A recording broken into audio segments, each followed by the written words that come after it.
Coba lihat hari ini. Jika Bapak, mohon maaf, Ibu, Saudara, Ikhwan Fillah, menemukan belajar agama kok kaku, itu kolbunya sepi dari kalam-kalam Allah. Meskipun dia baca teks tertulis. Nabi itu sahlah, disebut dalam hadis Imam Tirmizi, sahlah. Orangnya easy going, longgar. Nggak kaku. Dan ini sudah sering kita ulang, dan saya ulang lagi. Seseorang bertanya kepada Al-Bara, wahai Bara, apakah wajah Rasulullah itu kaku seperti pedang, tajam, menyeramkan seperti senjata? Dan kita, ini mohon maaf, perwajahan Islam hari ini apa?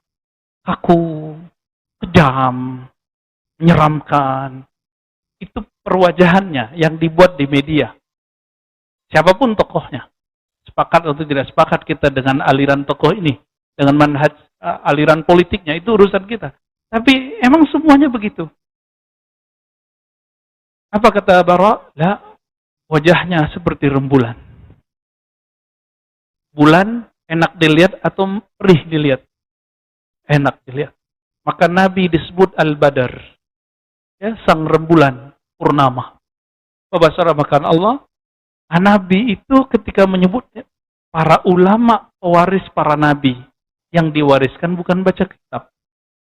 Karena Nabi tidak bisa baca kitab. Jadi kitab yang saya bawa ini bukan pencirian ulama. Ingat.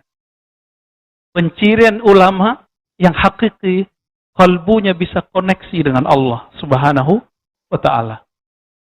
Jadi mudah nggak nyebut orang ulama? Enggak.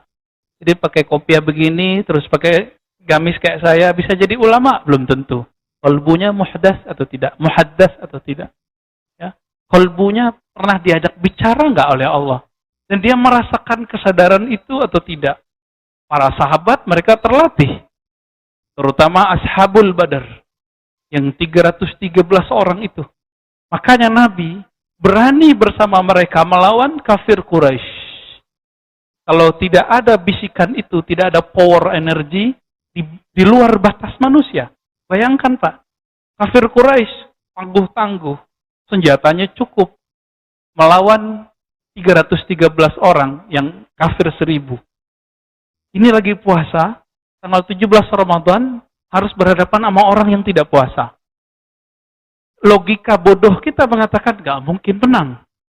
Tapi logika muhaddatsun, logika orang-orang yang kolbunya bisa koneksi dengan Allah, tidak. Beda. Ya. Ini yang disebut matematika Allah, ya, al-hisab al-ilahi. Jadi penghitungan Allah itu beda, bukan hitung orang. Gitu. Maka ini kabar baik plus kabar buruk. Kenapa kita sebut kabar baik? Ternyata kita nggak usah takut meskipun kita sedikit. Tapi kabar buruknya, ya kita sedikit Pak. Gimana, siap nggak? Yang muda-muda nih ya, kalau umurnya panjang ntar nih. Siap nggak? Antum sedikit berhadapan dengan yang banyak. Sama-sama pakaian Islam. Sama-sama berserban nanti itu. Satu mengkafirkan, satu enggak. Nah, antum tahu siapa yang saya sebut. Maka siapa nanti yang akan menjadi Ashabul Badar? Yang hatinya penuh dengan rahmat Allah. Siapa yang nanti yang disebut musuhnya Islam tapi dari dalam? Yang di dalam kolbunya ada kebencian bahkan kepada orang yang baca la ilaha illallah. Hati-hati, ini saya udah kabarin begini udah lama. Dan ini akan muncul Pak. Cuma karena perbedaan politik orang nanti bisa bersimbah darah. Sekarang baru pakai mulut, verbal dan tulisan. Tinggal lihat saja nanti. Kita nggak mau mendahului takdir. Kita tunggu saja takdirnya.